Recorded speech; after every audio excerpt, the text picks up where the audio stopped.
Happened over the years, the government has lied so much that they have painted themselves into a corner, and it's almost impossible for them to tell the truth today. The biggest secret in the history of mankind, and the government is not going to let this out. There is no way to get anything out under the Freedom of Information Act. In Russia, the subject of UFOs is now out in the open. Marina Popovich is a retired Russian cosmonaut and fighter pilot. During her military career, she was twice awarded her country's highest military order, Hero of the Soviet Union. She is now one of Russia's leading UFO researchers. 10 years ago, people only made jokes about this subject. Now the attitude to UFOs is very positive. The majority, 80%, think there is extraterrestrial intelligence and that this intelligence is trying to establish mutual contact with us. Now cosmonauts and pilots are more willing to report their contacts with UFOs when they have taken place. Unlike the rest of the world, the Soviet Union has an openness about the subject of UFOs. They even have a monthly television program devoted entirely to it. In the near future, university courses will also be available to study the subject.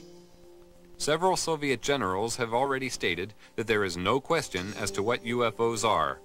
We know they are alien spacecraft. But at the Center for UFO Studies, we have a computerized data bank that now has more than 75,000 UFO reports on it. And what is even more interesting, they come from, by latest count, from 133 countries. When you start reeling off the countries, it sounds like a roll call at the United Nations. And even more interesting, and the just numbers themselves don't mean so much, but the thing that finally convinced me that we were not dealing with nonsense is basically the caliber of the witnesses. Many of the reports are made by highly responsible people, impeccable integrity, people in technical training, air traffic controllers and military and commercial pilots. Finally got to the point, and it took me quite some time. I finally got to the point, however, where I simply said, I can't continue to call these people deluded or nuts. They are seeing something. Something is real. The late J. Allen Hynek was an astronomer, just like I am. His background and mine are very similar. He was for many years a professor of astronomy, and so was I. And what Hynek said was, UFO research is leading us kicking and screaming into the science of the 21st century. Like Hynek, I sought to debunk the reality of UFO phenomena, and like him, discovered just the opposite. Technology has advanced rapidly over the past 50 years for all the world to see. But in secret locations, amid tight security, the true advance of technology is hidden from public knowledge. From one such location came the stealth bomber.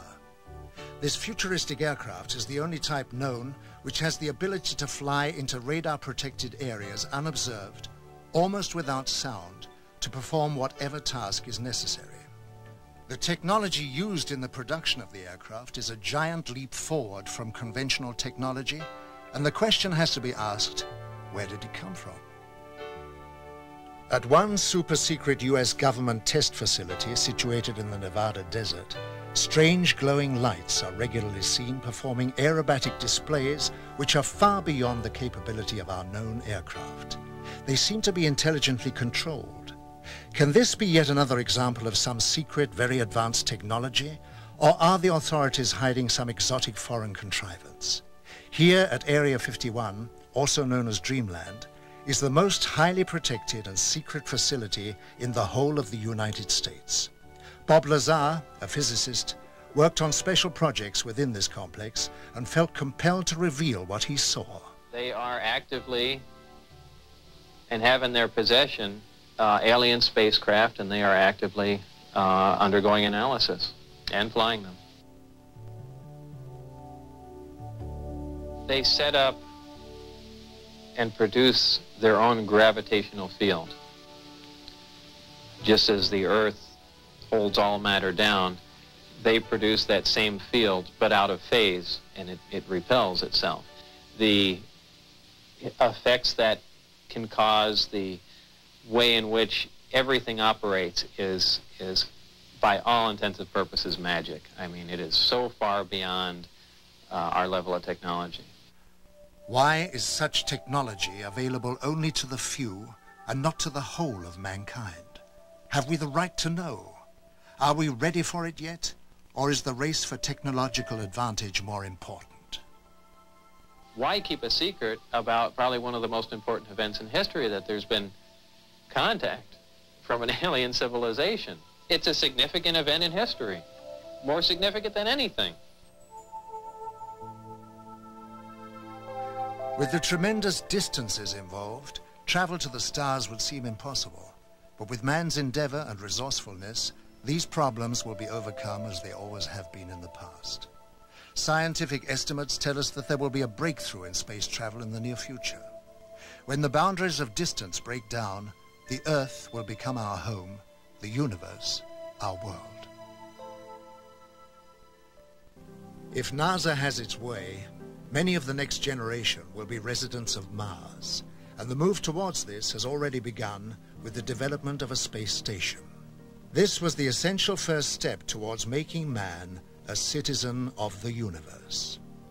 What is really the long-range purpose of the space station? And we have worked on that question for a long time in NASA. We have started in the early 60s under the guidance of Dr. Werner von Braun and others to look at long-range goals beyond the moon, beyond Mars even.